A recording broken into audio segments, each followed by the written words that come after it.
Bonjour à tous et bienvenue dans un nouvel épisode des Derniers de la classe. Je suis avec mon comparse, mon ami, mon frère West. Comment ça va ? Ça va, merci. Donc, aujourd'hui, on a sorti des cartons 4 dessins animés. Oui. 4 dessins animés du tout début des années 90. En fait, on va surtout de la période 90-95, je crois que ça va jusque-là. 94, 95, 96. Alors, ces 4 dessins animés, on va les faire dans l'ordre, les Creepy Crawlers, les Motards de l'espace. Ou Biker Mice from Mars. Est-ce que c'était les Motards de l'espace, le titre français d'ailleurs ? C'était le titre français, mais dans le générique, on n'entendait que Biker Mice from Mars. Ouais. Et dans le logo, c'était Biker Mice from Mars. Ok. Les Kangous, parce qu'il faut bien rigoler. Et on va finir tranquillement par les Street Sharks. Les requins de la ville. Les requins de la ville. C'est les fameuses racailles. Alors, ce qui est déjà intéressant de noter, je pense, c'est que, c'est, comme j'ai dit, en fait, c'est que des dessins animés qui ont à peu près la même date de sortie, à peu près, et qui correspond, en fait, donc, par rapport aux dates, à pile poil le moment où... alors, c'est pas le CSA qui a décidé de faire des quotas, en fait, de diffusion sur les séries étrangères et les séries françaises, en tout cas, les coproductions, ne serait-ce que productions françaises, même si elles étaient coproduites ailleurs. Mais voilà, les dates correspondent justement à ce moment. Donc, je crois que c'était les diffuseurs qui devaient faire des quotas et donc qui visaient justement à restreindre le nombre de dessins animés, surtout japonais, on va pas se mentir, puisque les dessins animés américains, en fait, ça passait très bien. Oui. Mais c'était une manière, donc, au tout début des années 90, d'essayer d'atomiser la suprématie du Club Dorothée, tout simplement. Effectivement, le catalogue du Club Dorothée à cette époque est généralement avec des dessins animés japonais qui avaient happé toute la jeunesse. On va pas tous les nommer, mais bon, on avait Dragon Ball Z, Ranma 2000, Sailor Moon, etc. Tous en fait. Voilà, la majorité de leur catalogue. Et du coup, c'était vraiment, ils étaient vraiment l'émission que tout le monde regardait. Un autre point commun que tous ces dessins animés ont, c'est qu'ils ont tous été influencés par les Tortues Ninja. Ouais, d'une certaine manière, ouais, totalement. Donc c'était les Tortues Ninja quand il est sorti a vraiment explosé. C'était un rouleau compresseur, les Tortues Ninja. C'est le concept parfait que tout le monde a essayé de pomper d'ailleurs mais parfois pas si mal que ça d'ailleurs. Hein. Oui, effectivement. Oui. Après, c'est vrai que c'était des mutants, des jeunes, des pizzas. C'était très propre. Donc, c'était vraiment le concept qui a influencé beaucoup ces 4 dessins animés dans lesquels on va parler. En fait, c'est l'idée que tu puisses avoir donc, un animal mutant ou un insecte. Là, en l'occurrence, on parle des Creepy Crawlers, mais de toute façon, on a évoqué les Street Sharks dans l'intro, donc on y reviendra. Mais donc, en tout cas, c'est quelque chose qui n'est pas un être humain, mais qui va devenir un mutant, et donc devenir une espèce d'humanoïde, et on va mêler ça avec de la bagarre. En gros, c'était le concept... grossièrement, c'était le concept des Tortues Ninja, c'est pas vraiment ça le concept des Tortues Ninja, mais en tout cas, tous ces clones et tout ce que les Tortues Ninja vont amener, c'est ce genre de concept. On prend quelque chose qui est en tout cas pas un être humain, on le fait devenir un humanoïde et on le mélange avec, si possible, beaucoup de bagarres et des graphismes un peu rigolos, un peu enfantins, pour justement essayer de cibler le plus large public, on va dire. Et du coup, pour rebondir sur Creepy Crawlers, qui était une série franco-américaine, et franco-américaine, on pense que c'est justement par rapport à ce qu'on a dit un peu en intro, les histoires de quotas qui permettaient d'être diffusées. Il pouvait aussi y avoir d'autres raisons, bien sûr, hein. Mais c'était une série franco-américaine qui a été diffusée sur M6 Kids, celle-là. Oui, totalement. Ouais. C'était le mercredi, c'était notre rendez-vous du mercredi, genre à 14h, un truc comme ça. Et donc, quand même, 2 saisons pour les Creepy Crawlers. Je dis quand même 2 saisons parce que en voyant les épisodes, Bah, c'était un exploit, je pense, que de faire 2 saisons, 22 épisodes. Alors, pour un peu parler de ce que c'est, donc un petit jeune qui s'appelle Christophe travaille dans une boutique de magie. Ouais, c'est ça.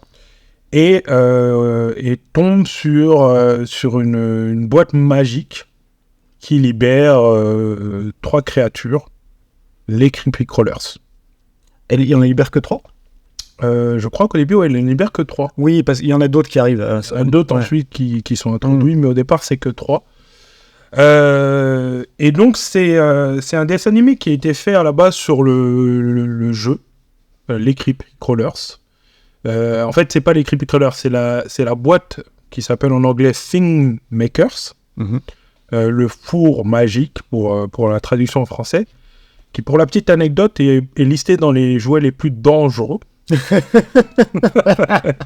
Vas-y, pourquoi ? Du coup, sa première version, parce que c'était en fait la première version était un espèce de jeu où on devait modeler son personnage en le rentrant dans le four magique. Ouais.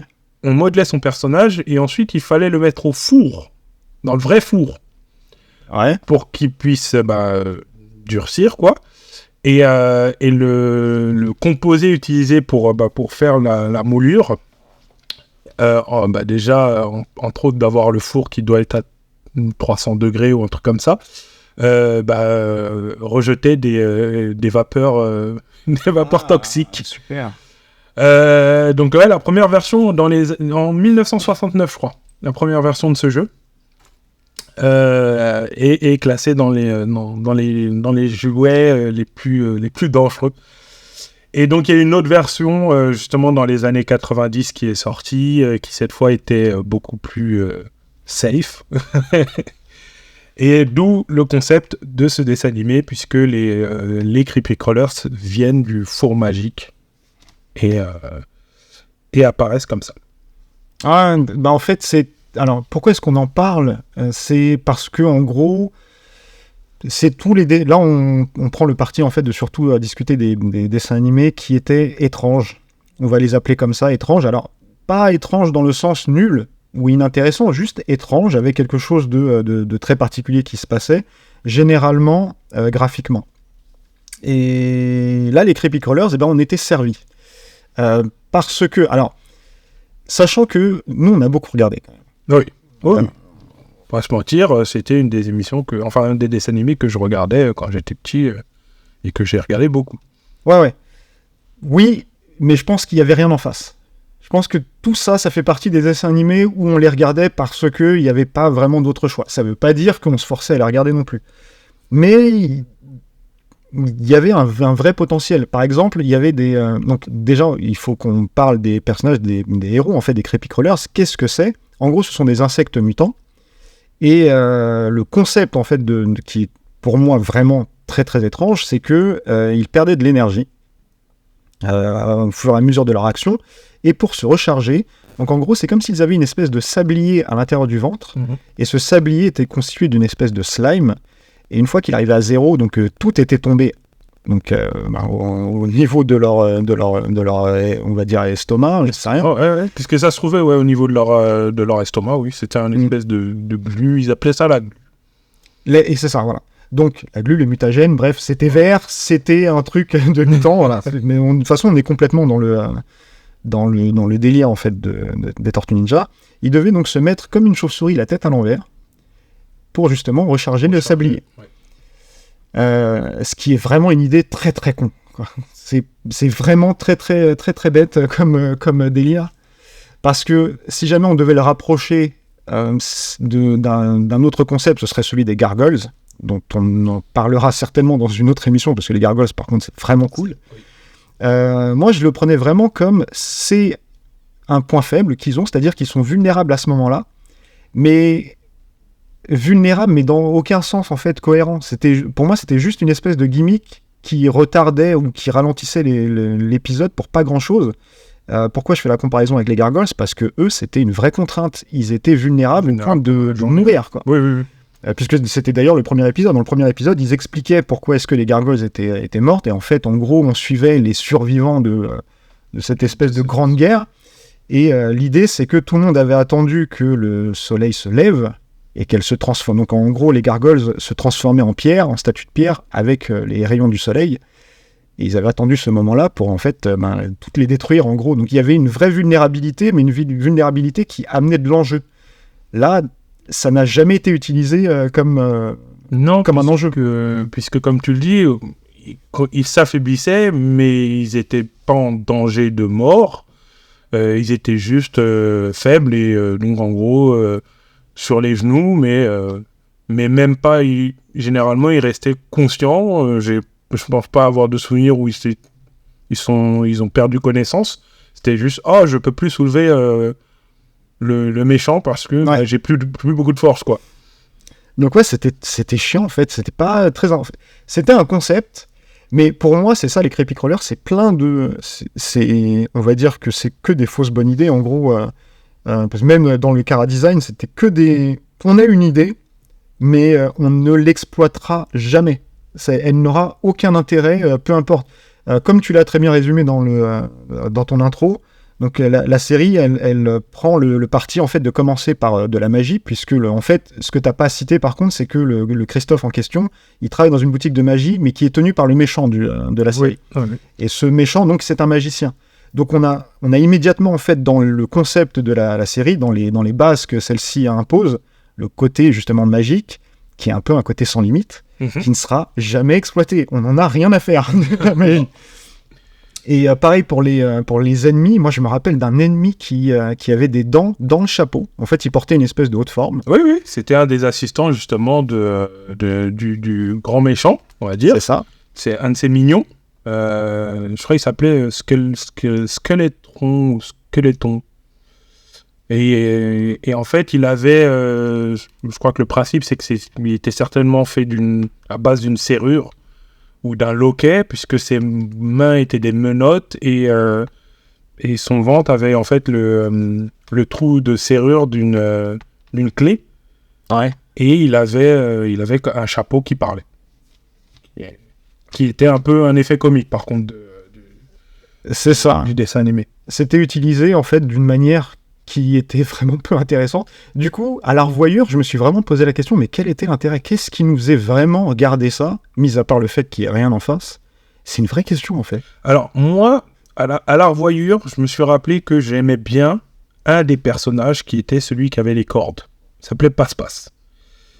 De souvenir, il était marrant, mais en plus de ça, je trouvais son design avec les cordes tout autour de lui et tout son chara design, j'ai apprécié et son caractère en fait. J'aimais bien le personnage. Ensuite, c'est vrai que à revoir pour ce podcast, c'était pas ça volait pas haut. On était sur des intrigues qui m'ont fait, moi, penser à... en fait, quand j'ai vu le personnage, le méchant, etc., il m'a fait penser un peu à Gargamel. Ouais, c'est vrai. Il m'a fait un peu penser à Gargamel, et puis, je dis pas qu'il était comme les Schtroumpfs, il est à la recherche des Schtroumpfs, etc., mais... lui en tant que méchant me faisait penser à Gargamel, et puis eux en tant que gentils, il y avait pas beaucoup d'intérêt en fait. Ils n'avaient pas beaucoup d'intérêt. Ils étaient dans la manière de résoudre le problème. Il y avait très peu de recherche. C'était souvent on va foncer dedans, et ils s'en sortaient avec un plot twist. Un plot twist pour réussir à battre le méchant de l'épisode, quoi. Oui, en fait, c'était des dessins... Enfin, en tout cas, lui, il s'inscrivait vraiment dans le courant des dessins animés où il n'y avait pas d'enjeu. C'était vraiment, en fait... C'est un gros mot pour moi de dire ça, mais c'est vraiment... c'est pour les enfants, on va pas trop se prendre la tête. Et puis, l'épisode se suffit à lui-même. Il n'y a pas vraiment de fil rouge non plus. À part le méchant, il n'y avait pas de fil rouge. C'était on l'empêchait à chaque fois dans ses plans. puisque son plan à lui, au méchant, qui avait un nom assez, assez d'époque, Maxi Crass. Maxi Crass, ouais, c'est ça. Maxi Crass. Mais attends, le nom du groupe, je l'avais noté, mais ça aussi, c'est un scandale. C'est les Crassos. Oui, les méchants, ouais, c'était les Crassos, c'est ça.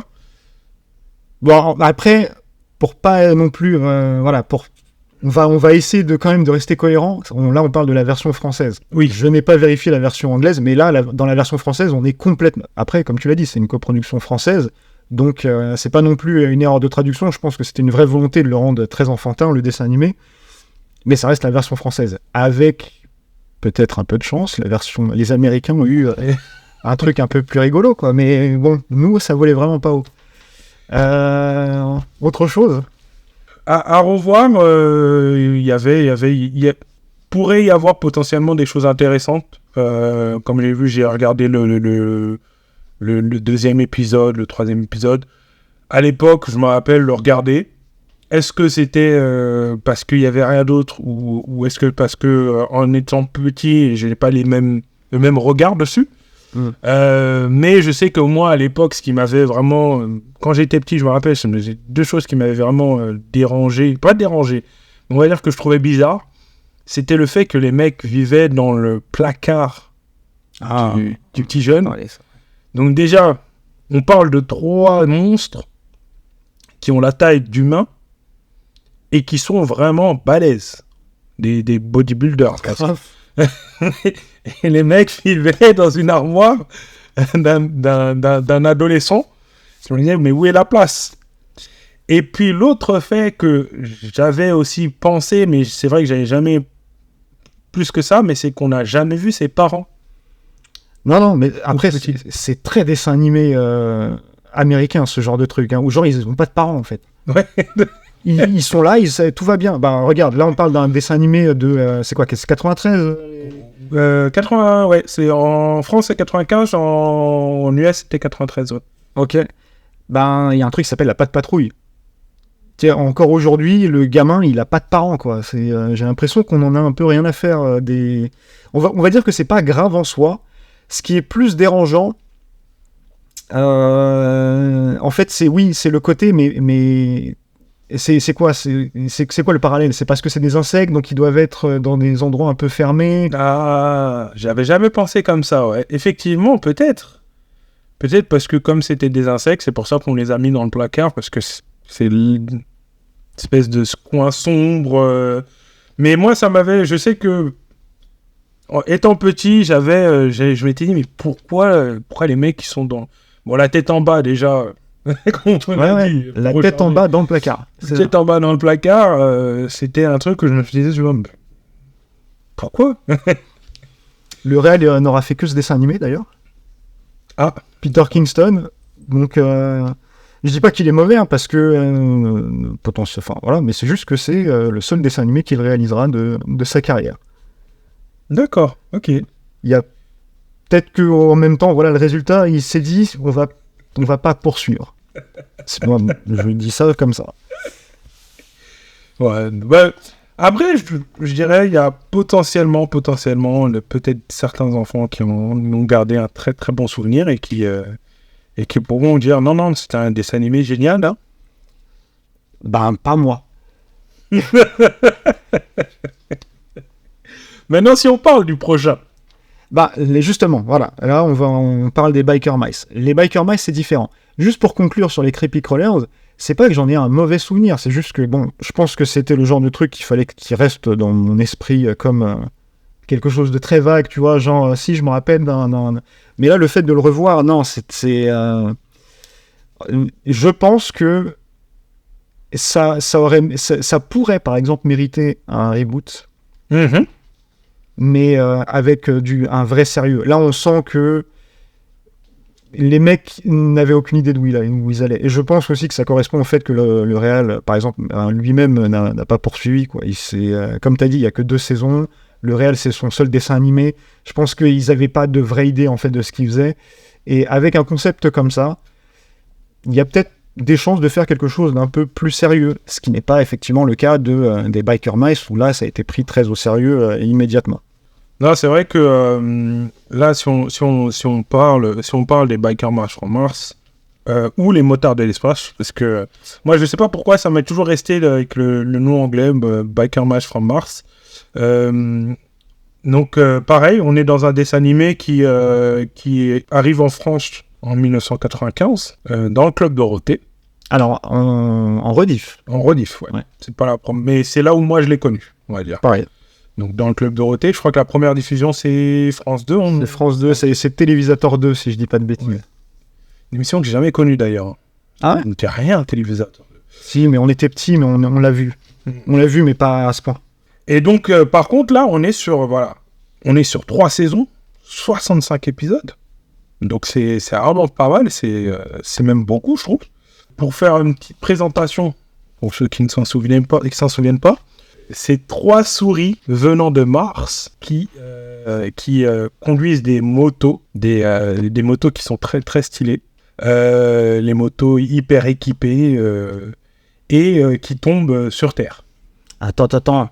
Es-tu en train de nous expliquer, West, que ce seraient 3 souris mutantes, humanoïdes, qui feraient la bagarre? Exactement.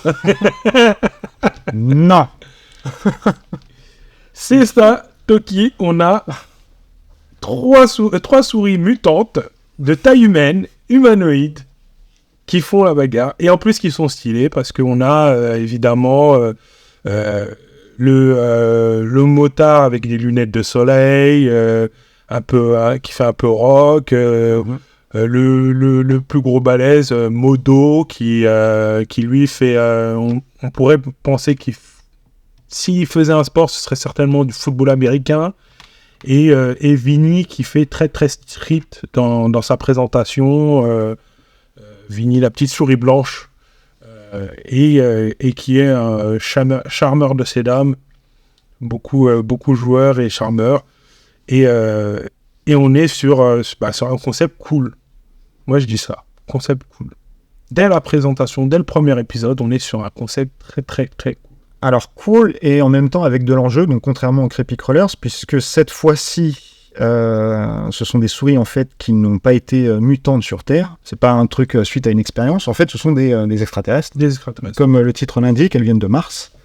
Et une grosse guerre, donc, sur leur planète. Mm-hmm. Est contraint de la quitter et de poursuivre cette guerre, en gros, sur Terre. Oui, alors dans les faits, c'est plus... elles se font chasser dans l'espace et tombent sur Terre et se rendent compte que leur ennemi qui a détruit leur planète est aussi sur Terre.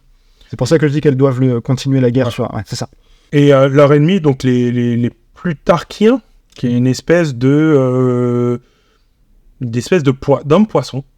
Ouais, c'est ça. C'est que des hommes poissons. Hommes poissons. Donc, cette série, on a, évidemment, puisqu'on est toujours dans l'influence Tortue Ninja, une April Wish. C'est vrai. Je dis April Wish, mais en fait, elle est beaucoup plus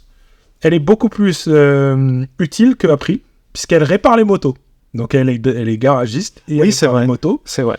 Et en plus de ça, c'est une espèce de tech genius, donc elle est en mesure de les améliorer et en plus de les réparer, quoi. Mm-hmm. Donc j'ai été méchant en disant une April Wish.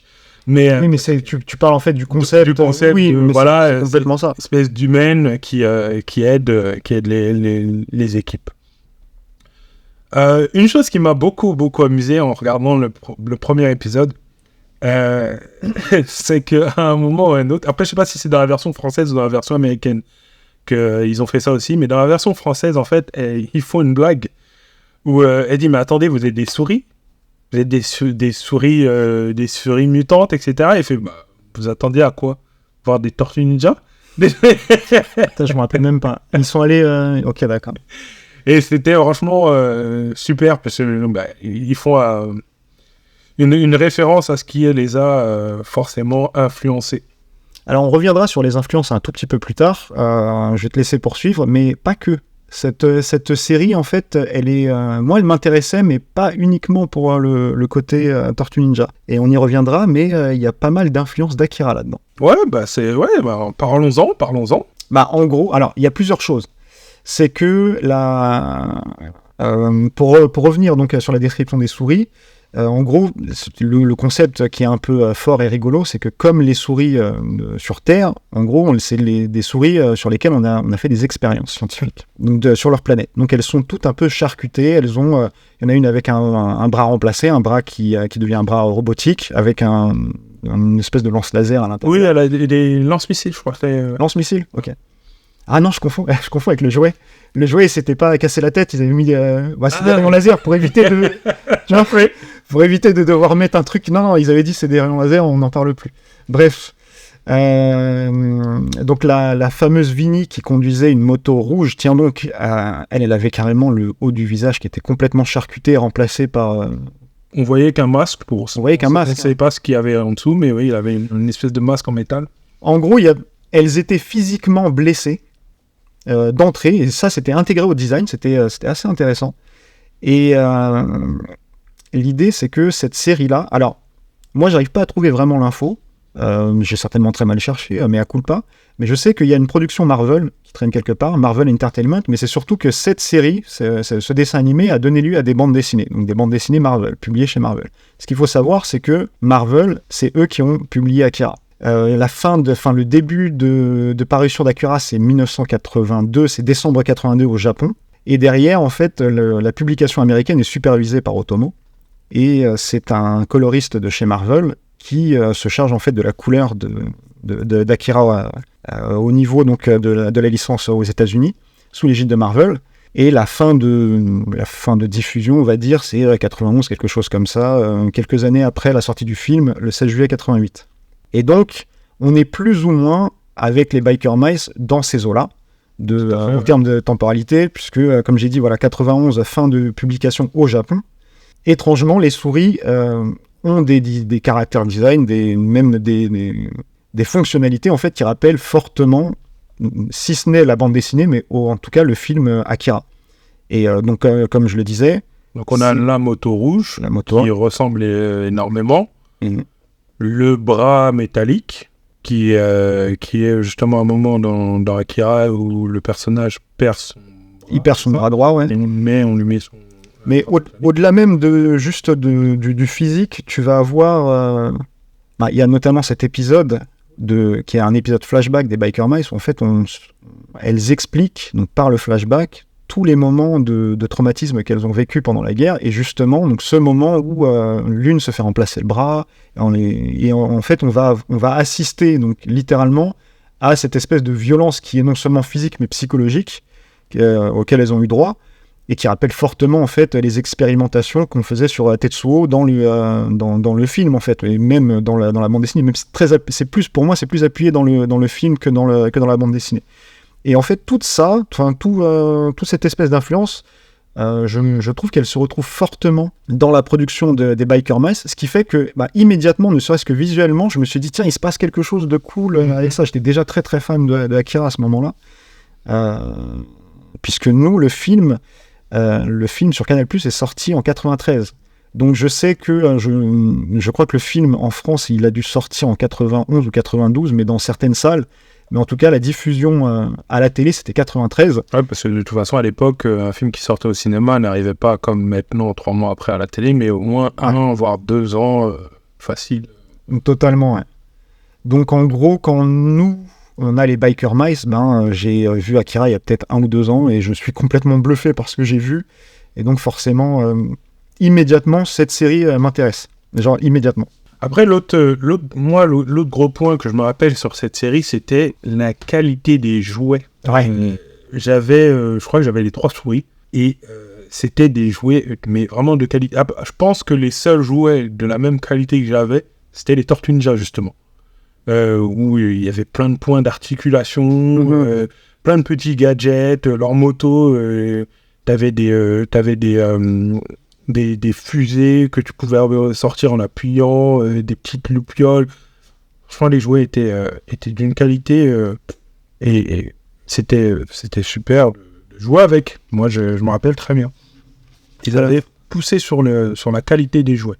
Moi, je crois que j'avais la moto d'ailleurs. Je pense que c'était juste ce que je voulais juste la moto. J'étais très content. Le Real. Tom Tataramovic. Je ne sais pas si je prononce correctement son nom.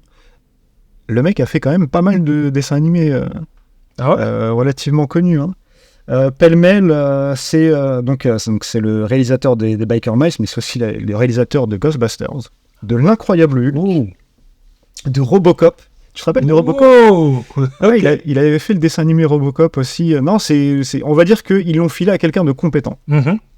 She-Ra, je crois, c'est ça, il a fait She-Ra. Et pas que, puisque non seulement donc, il était réal, mais producteur aussi sur l'Incroyable Hulk, il était scénariste, c'était vraiment son bébé, j'imagine, les Biker Mice, il était scénariste sur les Biker Mice. Et donc voilà, on va dire quelqu'un de relativement compétent dans ce qu'il produisait. Et au vu, en fait c'est pareil, voilà, je pense que c'est pas pour rien non plus qu'il fait l'Incroyable Hulk, c'est aussi une production Marvel. Je pense que tout ça est resté dans le giron de la maison mère. Et d'où aussi les influences d'Akira. Je pense que c'était aussi une possibilité de laisser une certaine forme de créativité s'exprimer, mais par rapport à des choses qui les entouraient immédiatement, qu'ils avaient déjà en fait au sein de la compagnie. Quoi. Pourquoi aller s'inspirer d'un truc lointain quand tu publies déjà Akira? Exactement. Et puis, comme on dit, au niveau des influences, il y avait moi, je pense qu'il y avait aussi une dernière influence qui était les Transformers. Dans la manière où les Transformers, c'est des robots qui viennent sur Terre pour continuer leur guerre. Les Biker Mice, c'était ça. C'était des extraterrestres qui arrivent sur Terre et qui continuent leur guerre contre leur ennemi. J'avais, moi, déjà à l'époque, trouvé ce parallèle, en fait, sur le sujet, en fait, des extraterrestres qui viennent continuer et finir leur guerre sur notre planète. Mais c'était plus sérieux. Alors, je sais que, forcément, c'est les Transformers qui sont restés les plus célèbres et célébrés, et à raison, hein, c'est un concept génial. Mais je trouvais que les enjeux, alors toute proportion gardée, je parle juste des enjeux, c'était plus intéressant chez les Biker Mice, justement parce que c'était pas des robots. Parce que c'était des souris, parce que c'était des souris traumatisées, et en fait, comme je disais, il y avait ce rapport avec nous-mêmes de tiens, je vais faire un nouveau parfum, testons-le sur une souris. Tiens, j'ai fait un nouveau vaccin, testons-le sur une souris. Et cette espèce de truc de violence animale où c'est même pas, parce que ça aurait été la facilité de dire ouais mais imagine la souris elle se venge. Là c'était pas le propos, c'était juste de dire imagine la souris elle peut exprimer son mal-être. Et c'était dur. Enfin moi vraiment cet épisode il m'avait marqué quoi, c'était dur de me dire ah, attends c'est vrai que là elle est traumatisée à vie là pauvre au vu de ce qu'ils lui ont fait. Et donc voilà, c'était peut-être pas très bien retranscrit mais en même temps c'est pareil, les Transformers il y avait en fait, tu tenais pas ton siège quand tu regardais un épisode des Transformers, tu te disais pas, mon Dieu, qu'est-ce qui va arriver à Optimus Prime? On n'en était pas à ce niveau-là, mais je me sentais plus concerné par les Biker Mice par rapport à leurs aventures qui étaient tout aussi bas de plafond, hein. N'allons pas se mentir. Mais voilà, juste le fait d'avoir des personnages qui étaient traumatisés, c'était pas une première non plus, parce que je l'ai cité, il y avait Akira, mais c'était, on va dire que c'était surprenant de le voir sur cette plage horaire, sur cette chaîne, diffusé entre deux autres dessins animés qui ne parlaient pas de ce genre de sujet, tu vois. Plus concerné, je trouve, par les Biker Mice. Et une dernière chose, moi, c'est que en regardant l'épisode, chose que bien sûr j'avais pas remarqué à l'époque, hein, mais c'est là vraiment en regardant l'épisode, c'est l'animation. Donc c'est avant de regarder et de voir qu'il y avait Marvel d'une manière ou d'une autre, mais que Marvel faisait partie de ça, c'est que l'animation m'a vraiment rappelé moi les animations des Spider-Man et des dessins animés en fait de ces années-là, des dessins animés Marvel de ces années-là. Tu sais, on avait eu Spider-Man à l'époque, on avait eu quoi, Iron Man, les 4 Fantastiques dans les années 90, vers ces années-là, on avait eu tout plein de dessins animés Marvel qui étaient sortis et qui étaient passés en plus chez nous à la télé. Et je trouve que l'animation en fait m'a beaucoup rappelé ça. Contrairement si je reviens sur Creepy Colors, l'animation, on est sur une animation je sais pas, typiquement justement de la type d'animation qu'on voyait sur M6 Kid. Là, sur les motards de l'espace, on était vraiment sur une animation qui était plus proche de ce qui a été fait pour Gargoyles, pour Spider-Man, pour les 4 Fantastiques de l'époque. Alors, au début, parce que je crois que c'est vraiment comme tout, hein, et dont Dragon Ball, il y avait des différences en fait flagrantes d'animation entre certains épisodes. Moi, je me rappelle un peu plus avancés en fait dans la saison où on touchait le 10 frames par seconde, quoi.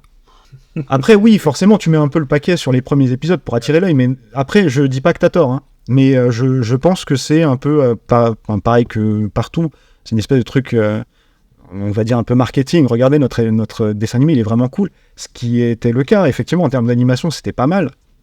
Mais je crois pas du tout, de mémoire, hein, je crois pas du tout qu'ils ont tenu cette promesse jusqu'à la fin. Non. Mais je pense que de toute façon, tous les dessins animés ont toujours ces épisodes clés sur lesquels on met tout le budget et des épisodes un peu moins qui permettent en fait de faire une saison. Et là, ça va de catastrophique, hein, ça passe. Ouais, c'est ça.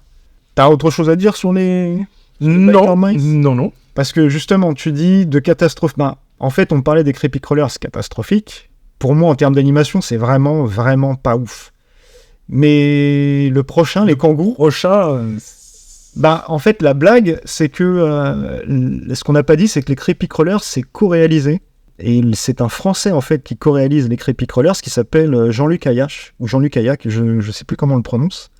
Et le fameux Jean-Luc, il est storyboarder sur les kangourous. Oh, surprise. Le retour Le retour de... Voilà, donc... Alors là, on est sur le zéro absolu de l'animation. Et je dis même pas ça méchamment.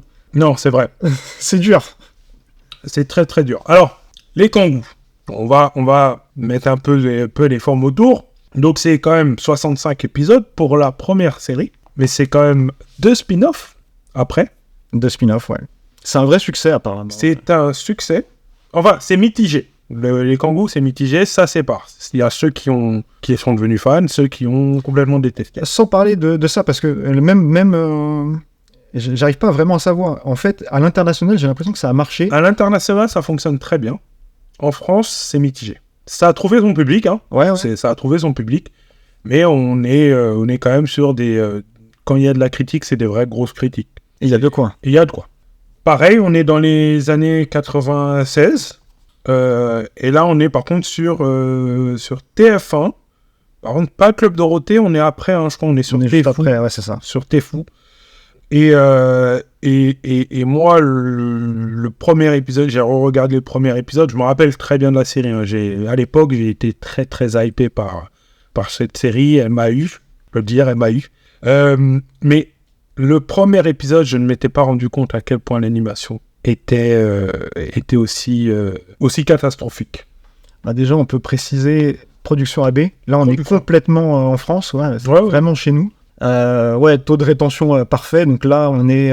Alors, les dates, c'est un peu compliqué par rapport à cette loi, parce que j'ai du mal, en fait, à me rendre compte. Mais donc, il y a eu, c'est ce que je disais en préambule, il y a eu les fameux quotas.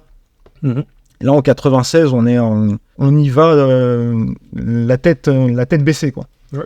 Donc là, on est vraiment production française. On est sur des productions AB, donc, qui dominent le marché largement à ce moment-là. Alors, peut-être pas en termes de dessin animé, mais en attendant, ça reste AB. Enfin, c'est devenu un nom, quoi. Tu fais à peu près ce que tu veux quand tu t'appelles AB Productions. Ce qu'ils ont fait. Ils ont fait à peu près ce qu'ils voulaient en s'appelant AB Productions. Et j'ai le même rapport que toi. C'est-à-dire que, on peut le dire, on joue au basket tous les deux. Oui. Le fait de voir donc un dessin animé sur le basket, on va peut-être résumer les kangourous rapidement, hein, sinon ça n'a pas de sens. Donc les kangourous, c'était 5 kangourous. Mutants. Enfin, on ne sait pas s'ils étaient vraiment mutants, mais en tout cas, ils étaient humanoïdes. Ouais. Voilà. Pareil. Qui ont chacun leurs caractéristiques. Donc, on a l'intelligent. Oui, Donatello, dire, si tu veux. Le petit jeune, le musclé,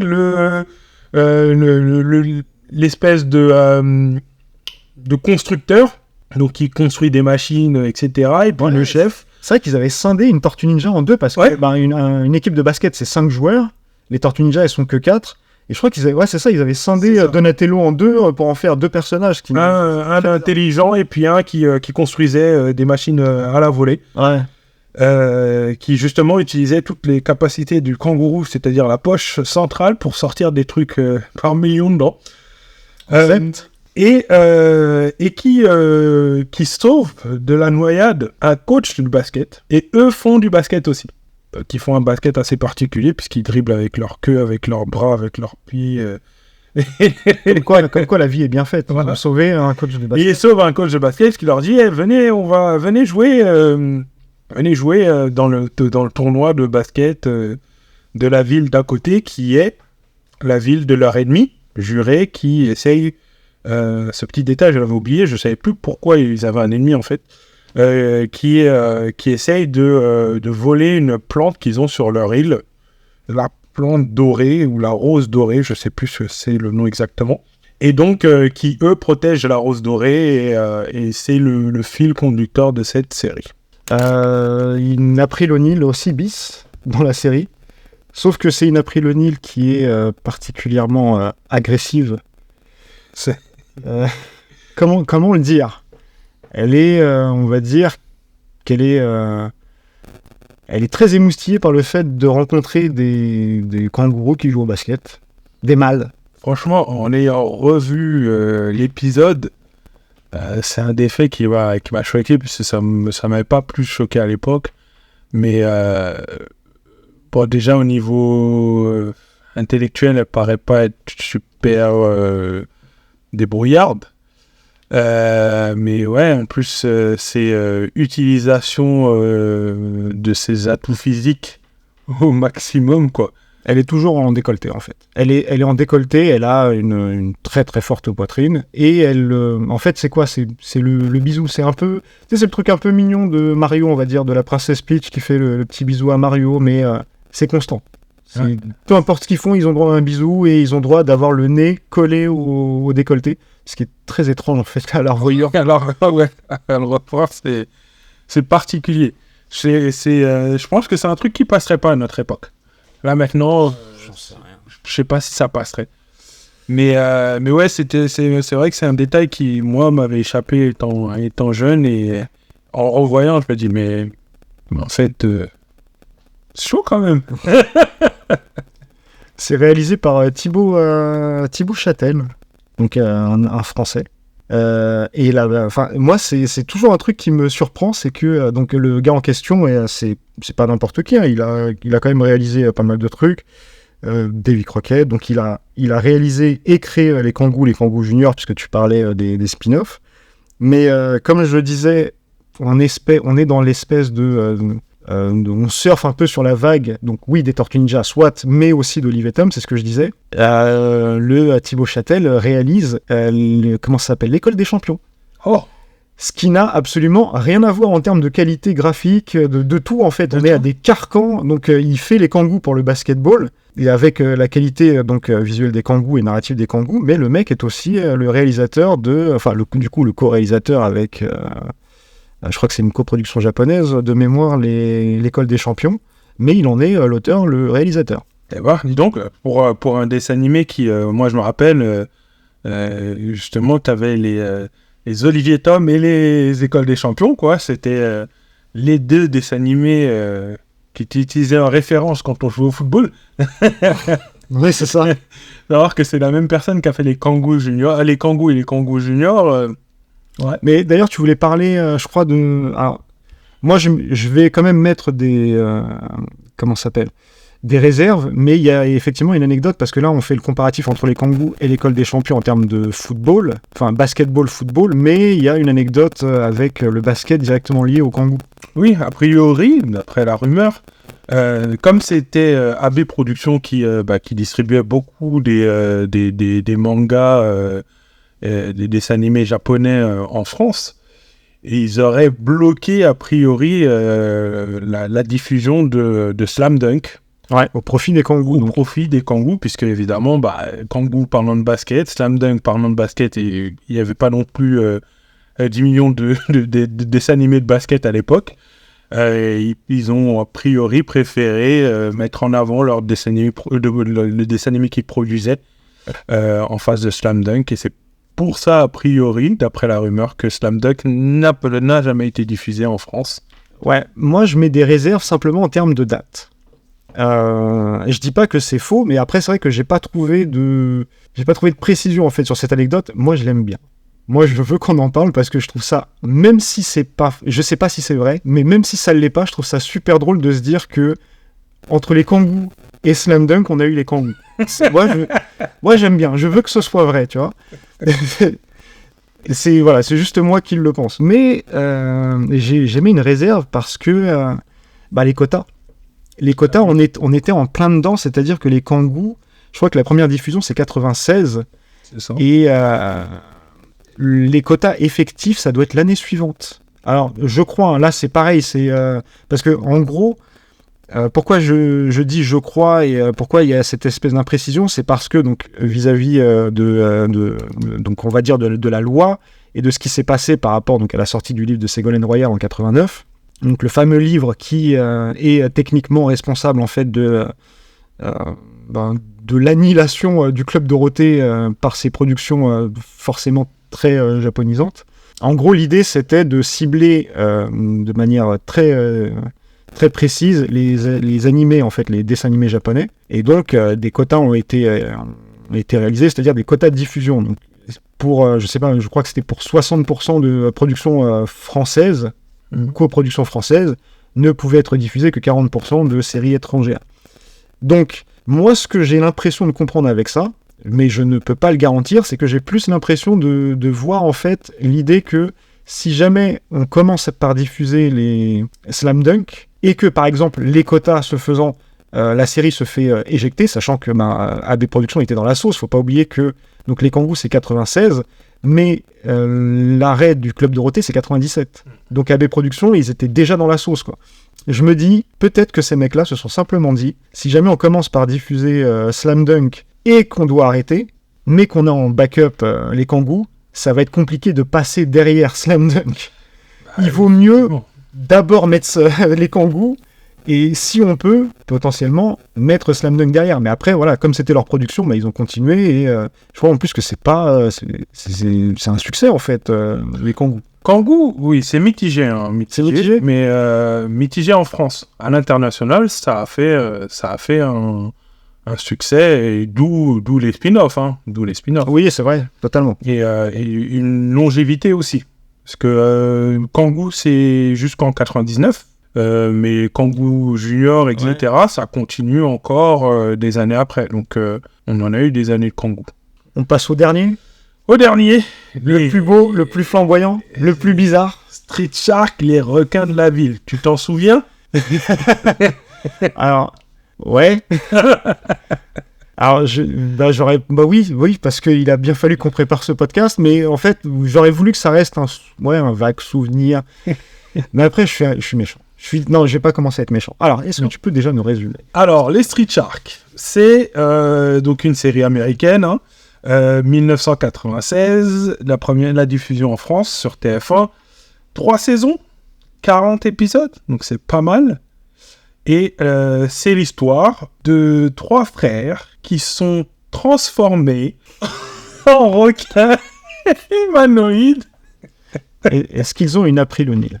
Ils sont pas d'April-O'Neil dans Street Sharks. Ils ont un rocker raté qui est plus un... comment il s'appelait le gars? Casey Jones. Casey Jones, ouais. De souvenir, je me rappelle pas qu'ils aient une April-O'Neil. Alors ça change tout, du coup. Ah bah, bien sûr. Donc on est sur 4... Attends, non, j'ai dit 3, c'est 4 requins, pardon. Oui, ils sont 4. Ils sont 4 requins. Ouais, on est complètement dedans. Donc, avec chacun leur spécificité. Donc, on a le costaud, l'intelligent, qui est le chef de la bande, le street, donc qui est sur des rollers. Et puis le dernier, je sais plus. Ouais, le dernier, c'est le petit jeune qui veut pas faire grand chose, un peu lazy, on va dire. et qui fait du coup les Street Sharks. D'accord. Donc mutants, à la base, c'est des êtres humains, hein, Exactement. en plus, alors moi je me rappelle du premier épisode, c'était à toute proportion gardée. C'est pas non plus un truc où tu vas pas aller te coucher la nuit, où tu vas en faire des cauchemars, mais c'était relativement vénère, hein, leur transformation. Il y avait un côté, ah mince, là ils sont littéralement en train de se transformer en monstres. C'était très culotté d'ailleurs. Oui, puisque déjà visuellement, on est sur déjà un requin de base, ça fait peur. Oui. D'accord. Dans le conscient collectif, les requins, c'est Joe de Spielberg. voilà, c'est des créatures qui sont terrifiantes. Donc là, on est sur des petits jeunes qui sont transformés, et donc dans leur transformation, on le voit effectivement leur corps se muscler un peu à la façon Hulk de l'époque, déchirer les vêtements, etc. Mais c'est surtout leur tête. En fait, on est vraiment sur une tête énorme avec des dents et une bouche qui est énorme et qui est de toute façon leur principale arme dans leur manière de combattre. Puisqu'ils mangent, et d'ailleurs une des scènes dans le premier épisode, c'est qu'à partir du moment où ils se transforment, il y a un vendeur de hot dog qui était en train de leur vendre des hot dogs, et du coup il voit ça, il est effrayé, il s'en va, et eux ils dévorent complètement le chariot de sandwich en tout. C'est particulier après. Donc ça c'est pour les personnages. Ce que je disais sur les Kangous, c'est que le concept, en fait, ce qui faisait vivre la série, c'était le fait qu'il y ait de l'aventure et du sport. Là, ce qui fait vivre la série, c'est de mettre des requins dans une ville. Alors là, je sais pas, je peux pas me prononcer si c'est raté. Tout ce que je peux dire, c'est que c'est très étrange comme concept. Donc l'idée, c'est que, voilà, comme j'ai cité tout à l'heure le film de Spielberg, donc Les Dents de la Mer, Joe. Donc il y avait tout ce truc avec l'aileron, le fait de voir l'aileron qui dépasse de la surface de l'eau, ce qui amène la tension, etc. Donc là c'est repris à stricto sensu, sauf qu'on est dans la rue, donc l'aileron dépasse du bitume. Donc quand les mecs sont en intervention, c'est-à-dire qu'ils rasent littéralement, là c'est très littéral, ils rasent la ville. Ouais, ils sont... Et franchement, bon, on sait que par exemple dans Marvel ou dans les super-héros en général, les dégâts et les dommages collatéraux, il y en a énormément. Mais eux, il faut se dire qu'à chaque fois qu'ils interviennent, il faut refaire la route, en fait. Il faut tout refaire. Il faut tout refaire, en fait. Il faut refaire la ville. Même dans leur intervention, quoi. Il y a des bâtiments qui mangent, des structures. C'est chaotique à chaque combat. La ville... Bon, déjà, à la base, la ville, elle n'est pas très... c'est une ville qui est assez ghetto, dans le sens où il y a des produits chimiques, elle est un peu sous les fumées des entreprises, donc la ville est un peu polluée, d'où un peu ce principe de pas chimisme, mais de professeurs en fait et de scientifiques, parce que en soi ils essayent un peu de sauver la ville à cause de tout ce qui va mal, de la mauvaise qualité de la ville et de l'environnement, et le méchant d'ailleurs, qui s'appelle Dr Paradigme. Oui. En fait, dès le départ, le personnage n'attire aucune confiance. Il a un bandeau sur l'œil et il est, on se rappelle, scientifique, mais le mec a la carrure d'un catcheur. Il est hyper balèze. Donc de toute façon, tous les personnages dans cette série sont balèzes. Les fils des... Les 4 frères sont balèzes avant même qu'ils soient transformés. Quand ils sont transformés, ils sont encore plus balèzes. Et le méchant lui-même, qui se transforme après aussi, lui est aussi balèze. Et t'as pas l'impression que c'est un scientifique, mais plutôt un militaire, en fait, quand tu le vois arriver. Et il s'avère que, un peu comme tous les clichés habituels, c'est un scientifique fou qui fait des expériences à tout va et qui en fait sur les frères en question. Ouais, c'est ça. C'est très classique comme scénario. De toute façon, c'est pas vers le scénario que tu vas sur ce genre de production. C'est vraiment, en fait, c'est vraiment un marqueur de son époque. Ça ressemble un peu à n'importe quel autre animé qu'on regardait à ce moment-là. Donc avec le méchant qui... on va dire que le petit truc qui changeait, moi j'aimais bien. Moi j'aimais bien les Street Sharks, c'était débile. Mais ce que j'aimais bien, c'était le côté pas de limite dans cette espèce d'aspect effrayant. Il était complètement assumé, en fait, leur aspect effrayant.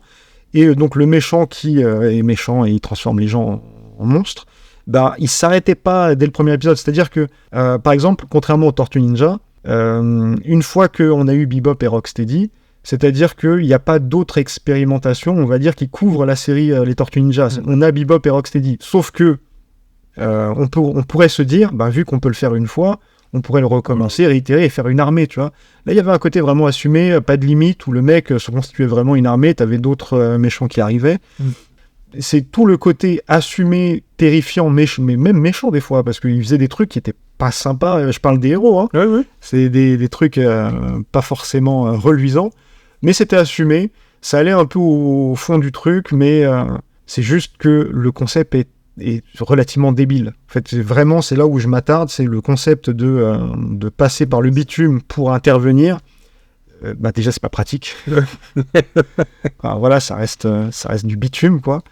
Mais ça volait pas haut, mais je pense qu'il y avait autre chose qui était un poil plus intéressant.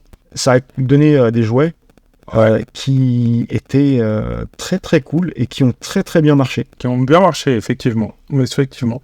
Sur le côté aussi intéressant du dessin animé, qui ne m'a pas marqué plus que ça à l'époque, mais en le revoyant que je me suis rendu compte, en fait, c'est que ils n'étaient pas des héros admirés, dans le sens où, en fait, dans la série, le méchant, lui, apparaît comme un gentil aux yeux du public, puisque c'est le professeur, le scientifique qui essaye de sauver la ville, mais qui, derrière, son intention, c'est de prendre le contrôle de la ville, et eux, qui, avec leur apparence monstrueuse, essayent de l'arrêter et qui sont toujours pris qui effraient le public et qui sont pris, en fait, en chasse par la police. Donc, il y a ce côté où eux sont là, en fait, pour essayer de faire le bien, mais sont vus comme des méchants, et le méchant est vu comme un gentil par le public. Ouais, c'est vrai. Et donc, c'était vraiment intéressant parce que, justement, d'habitude, on a cette distinction qui est toujours faite et on voit le méchant et le méchant. Dans les Tortues Ninja, Shredder est le méchant et le Foot Clan sont les méchants. Pareil dans tous les autres qu'on a mentionnés. Et là, pour le coup, on voit vraiment que on a deux côtés de l'histoire. Le côté qu'on voit, nous, faire leur boulot, de super-héros en essayant de sauver la ville, alors que de l'autre côté, le public, donc le public du dessin animé, les voit comme étant les méchants. Oui, totalement, ouais. D'ailleurs, c'est peut-être, parce qu'en fait, on se questionnait avant le podcast, la blague, c'est que quand on s'envoie avec West les dessins animés à traiter, on se rend compte, donc on commence à l'écriture et on se rend compte que il y a une annonce qui est faite comme quoi les Street Sharks vont revenir. Donc il va y avoir un reboot de cette série. Et réellement, en préparant en fait le truc, je me posais la question, qu'est-ce qui amène conceptuellement en fait l'idée que ça serait cool de ramener les Street Sharks? Potentiellement, ce que tu dis, ça peut rentrer dans le cadre, tu vois, cette espèce de flou ou cette deuxième lecture que tu as en tant que toi spectateur et en fait tu vois le public se tromper, ou peut-être que c'est juste conceptuel par rapport au design des personnages, voilà, c'est des requins. Peut-être que leur folie ne s'arrête pas là et qu'ils se sont dit non mais vraiment faire des requins dans du bitume c'est génial. C'est vrai que c'est un peu un revival inattendu. Oui. Même si c'est complètement dans l'air du temps en fait. C'est vrai. Et d'ailleurs, en parlant de revival, justement en préparant le podcast, j'ai vu qu'il y avait eu une 3e saison pour Biker Mice qui avait été faite en 2006. Donc des années après, pour un peu, en fait, qui est une suite en fait de la première du premier dessin animé. Et qui suit des années après, qu'est-ce qui se passe? Et là, pour le coup, apparemment, les antagonistes sont des chats. Ah ouais? Ouais, je savais pas. Oui, c'est cohérent. Et donc voilà. Après, deux petits trucs que je voulais aussi, avant de terminer sur les Street Sharks, il y a eu deux choses qui, moi, m'ont marqué. C'est que, d'une part, malgré que cette série était un peu étrange dans son design et le fait que c'était les héros ressemblaient typiquement à des monstres méchants, elle a quand même donné naissance à une autre série qui était Les Extrêmes Dinosaures. Oui, exact. Donc c'est à partir de là que, dans un épisode spécial où les Extrêmes Dinosaures viennent et les aident, qu'ils ont lancé la série Extrêmes Dinosaures. C'est une très mauvaise série. Je me rappelle plus, honnêtement. Bref, c'est pas grave. J'ai eu des vagues souvenirs, mais on pourra en parler peut-être dans un autre épisode. Ouais. Et l'autre chose, c'est qu'il y avait un comment on appelle, un orc, et dont le nom, pour ceux qui sont un peu anglophones, est Moby-Dick, parce qu'il avait une longue langue. D'accord, ok. Si on connaît Moby-Dick, je vous laisse juste sur ça. C'est réalisé par Robert Askin, qui est aussi l'auteur d'ailleurs. En fait, le Robert Askin en question, c'est une pure production américaine. Les Street Sharks, il est le créateur du concept, il est le réalisateur et il est le scénariste. Il a vraiment tout fait sur cette série. Il n'a pas fait grand-chose de plus. Il a écrit des scénarios en fait pour les aventures de Sonic. Mais voilà, c'est à peu près tout. Mais le truc qui est marrant à noter, c'est que c'est neuf. Moi, j'aime beaucoup. C'est les Street Sharks, en fait, c'est une production Dick. Puisque on va rester dans le thème, puisque je sais pas pourquoi, je sais pas comment ça t'est venu cette histoire là de ramener Moby Dick et Moby Dick, je sais pas d'où. Mais bon, c'est visiblement tu voulais faire une transition, j'en ai aucune idée. Est-ce que tu te rappelles des productions Dick? Le petit générique là de fin, oui, ça me parle. Je pourrais pas dire dans quoi je l'ai vu, mais en fait, tu l'as vu dans plein de trucs, parce que réellement c'est plein de trucs, une Dick production, et au final, je pense même qu'il faudrait qu'on fasse un podcast en fait sur les productions Dick.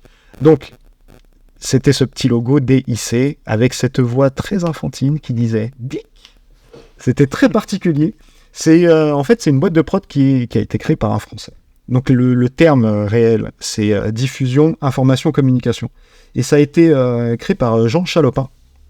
Donc c'est Jean Chalopin en 71, mais je crois que la boîte en fait se met à faire des dessins animés réellement au début des années 80. Et là par contre c'est là c'est roule ma poule, pêle-mêle t'as Ulysse 31 qui est sorti sous cette égide là, les Mystérieuses Cités d'Or, t'as du coup Street Shark mais bien après quoi. L'inspecteur Gadget, les mini-pousses, t'as Masque. C'était cool, pole position pour rester dans les voitures, mais ils ont tout fait en fait. Jay, c'est les conquérants de la lumière, les bisous. T'en as trop en fait, Les Popples, ça aussi, pourquoi est-ce que je note les Popples? C'est parce que tout à l'heure t'as parlé des kangous en expliquant qu'ils utilisaient leur super pouvoir d'avoir une poche ventrale. C'est vrai que c'était tout le principe des Popples, d'utiliser leur dos, on va dire. Mais ce qui est marrant en fait, c'est par rapport aux dates de Dick Production, c'est-à-dire que la série les Street Sharks en fait sortent en 94. Et ce qu'il faut savoir, c'est que donc ce qui se passe avec les productions Dick de Jean Chalopin, c'est que en 93, en gros, avant ça, en 87, il revend ses parts. Mais en conservant la société, on va dire les productions françaises pour lui, sauf qu'il change de nom. Mais il revend ses parts en fait pour une société américaine, en fait qui devient donc Dick Entertainment, ce qui est toujours aussi étrange puisque en fait Dick c'est un acronyme français, mais il rajoute Entertainment derrière, ce qui sous-entend que les productions, donc il y a comme j'ai dit cet enfant qui va dire Dick. Pour moi c'est une blague. Pour moi c'est le français, il a fait exprès. Tu vois, Jean Chalopin, pour moi il a fait il l'a fait exprès, c'est pas possible. Mais en 93 en fait c'est ABC qui rachète. Et ça devient une filiale de Walt Disney. Donc à partir de 93, cette société de prod de dessins animés qui est ultra prolifique, là les dessins animés que j'ai cités, c'est une brime. En plus c'est que des dessins animés de ouf au final. Bon, il n'y a pas que des trucs incroyables qui ont été produits. Beaucoup déjà dans ceux que tu as annoncé. Mais ouais, tu vois, tu vas prendre un Ulysse 31, juste tu pourrais t'arrêter à Ulysse 31 qui est une des séries les plus dingues qu'on ait vu gamin, quoi. C'est fantastique Ulysse 31. tant que c'était sous l'égide de son créateur, tout allait bien. Et à partir de 93, ça appartient à Walt Disney. Et l'année suivante, on a les Street Sharks. Voilà, je voulais finir par cette note d'espoir. Tu vois. Du coup, ça me fait me poser une question. Est-ce que c'était mieux avant? Bah, moi, honnêtement, je dirais non. Je dirais non. Je dirais que à l'époque où je l'ai regardé, ils m'ont tous eu. Maintenant, en regardant dans les quatre dont on a parlé aujourd'hui et qu'on a sorti des cartons, il n'y a que Biker Mice from Mars que je me dirais, ouais, je pourrais regarder pour voir ce que ça donne complètement, la série complète, voir la fin, etc. Les autres... Non, en vrai, c'est dur. En vrai, je pense que c'est même pas une question de... C'est une blague, bien évidemment. Est-ce que c'était mieux avant? C'est rien, en fait. Mais pas là, en tout cas. Pas aujourd'hui. Mais c'est surtout que c'est même pas une question de c'est parce qu'on a vieilli ou machin, non, parce que c'est pas vrai. Par nostalgie, il y a plein de dessins animés que je prends plaisir à revoir en fait. Mais là, c'est vraiment, vraiment raté. Enfin, les Creepy Crawlers, ça porte tellement bien son nom, il y a rien en fait qui te donne envie de rester devant un épisode. Mais effectivement, les Biker Mice, bah voilà, pour les raisons que j'ai citées en parlant de la série. Oui, c'est clairement le dessin animé des quatre qui me donnerait bien envie de... En plus, il n'y a pas tant de saisons que ça, de revoir la série complète. Merci. Ouais, Sasaki. À très bientôt. On se revoit pour 4 autres dessins animés rigolos, je pense. Ouais. Très vite, le mois prochain. Très, très vite. Et puis, d'ici là, portez-vous bien. Ciao. Ciao.